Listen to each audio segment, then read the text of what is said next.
Setelah mengetahui identitas Si Hao, Qing Yi membantu Si Hao melewati krisis hidup dan mati. Qing Yi membantu dengan cara menyalurkan cahaya spiritual, membuat Si Hao dilahirkan kembali.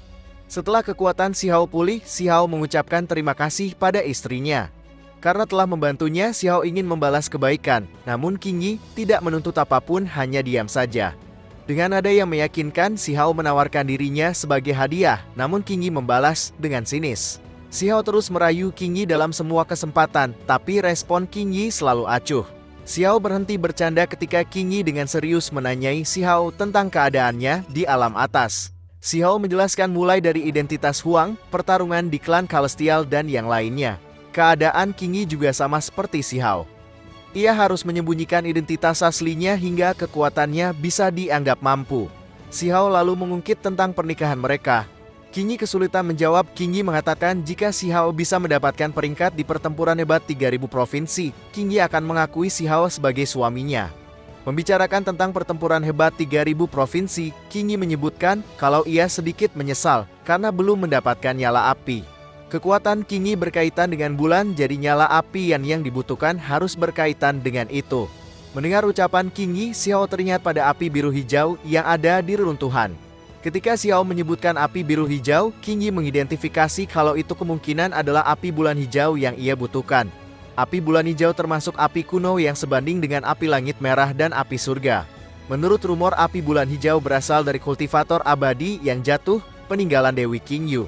Adapun api kekacauan, hal itu bahkan lebih misterius lagi. Dalam pembicaraan itu, Si Hao dan Qing Yi sepakat akan pergi ke reruntuhan untuk menaklukkan api bulan hijau.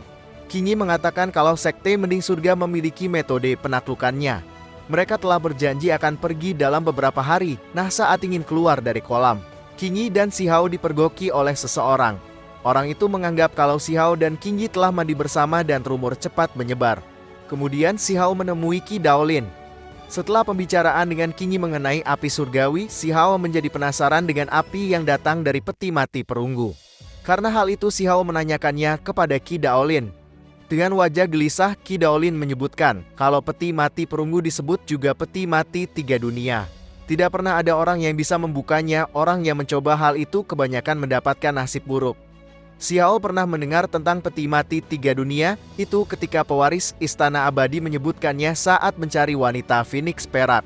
Qi Daolin lanjutkan menjelaskan kalau sebenarnya peti mati 3 dunia memiliki hubungan dengan dojo makhluk tertinggi. Leluhur dojo makhluk tertinggi dulunya menemukan peti mati 3 dunia tersebut. Ia terluka saat membukanya.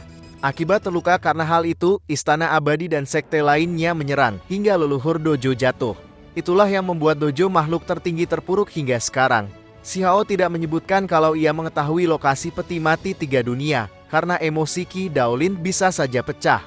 Si Hao beralih dan menyiapkan metode penaklukan api surgawi. Qi Daolin sedikit terkejut ketika Si Hao menayangkan itu. Untuk bersiap di pertempuran 3000 provinsi, mendapatkan api surgawi akan menjadi keuntungan besar. Lagi pula Qi Daolin mengharuskan Si Hao masuk 10 besar. Masuk 10 besar sudah dianggap sangat luar biasa. Karena lawan yang paling ditakutkan bukanlah pewaris Istana Abadi, melainkan orang-orang lama yang menyembunyikan dirinya akan kembali muncul saat pertempuran 3000 provinsi dimulai. Mereka adalah ahli dari tiap generasi yang menekan ranahnya di tahap ahli tertinggi hanya untuk memasuki pertempuran 3000 provinsi. Qi Daolin menjelaskan tentang orang-orang kuno tersebut, lalu barulah Qi Daolin memberikan metode untuk menangani api surgawi. Untuk menaklukkan api surgawi tidak bisa menggunakan paksaan, orang itu harus mencoba berkomunikasi dan mendapatkan pengakuan dari api surgawi. Qi Daolin mengajarkan sebuah bahasa kuno untuk berkomunikasi dengan api surgawi. Hari penaklukan tiba, Si Hao sudah mempelajari bahasa pengorbanan dan pergi mendatangi Qing Yi. Si Hao berharap metode ini berhasil, dengan begitu Si Hao bisa memiliki cara untuk menaklukkan api kekacauan. Si Hao dan Qing Yi tiba di tebing reruntuhan, mereka melompat ke dalam jurang bawah tanah. Si Hao memimpin jalan dan akhirnya sampai di lokasi api bulan hijau ditemukan. Begitu sampai di lokasi api bulan hijau, hawa panas segera menyebar dan menyebabkan pakaian Si Hao dan Qing Yi terbakar. Mereka mencoba mengenakan pakaian pengganti namun hasilnya selalu sama. Api bulan hijau nampaknya berusaha membuat keduanya telanjang. Api bulan hijau hanya membakar pakaian, tidak melukai kulit Qing Yi ataupun Si Hao. Karena keadaannya memang seperti itu, Si Hao tidak melepaskan kesempatan menggoda Qing Yi. Dengan tidak tahu malu, Si Hao selalu menempel di dekat tubuh montok Qing Yi. Si Hao tidak selalu bercanda, Si Hao mulai serius dan mendiskusikan cara penaklukan. Qing Yi lalu berkata kalau ia akan menggunakan metode sekte mending surga dan meminta Si Hao menjaganya. Bahasa kuno yang digunakan, Qing Yi menarik api bulan hijau, api itu mulai turun mendekati Qing Yi. Qing Yi berusaha keras untuk mendapatkan api bulan hijau, sedangkan Si Hao yang menjaganya hanya duduk mengamati pemandangan indah tubuh telanjang. Usaha Qing Yi sampai pada momen penentuan. Ketika api bulan hijau sudah sangat dekat, sebuah perubahan terlihat dari api bulan hijau. Sosok Dewi Qingyu yang menjadi legenda terlihat di dalam api bulan hijau. Nyala api juga makin panas sehingga membuat Qing Yi berkata kalau ia kemungkinan akan gagal. Si Hao pun segera bertindak dan memancing api bulan hijau ke arahnya. Jika gagal, kematian akan menimpa Qing Yi, karena itu Si Hao menggunakan semua upayanya.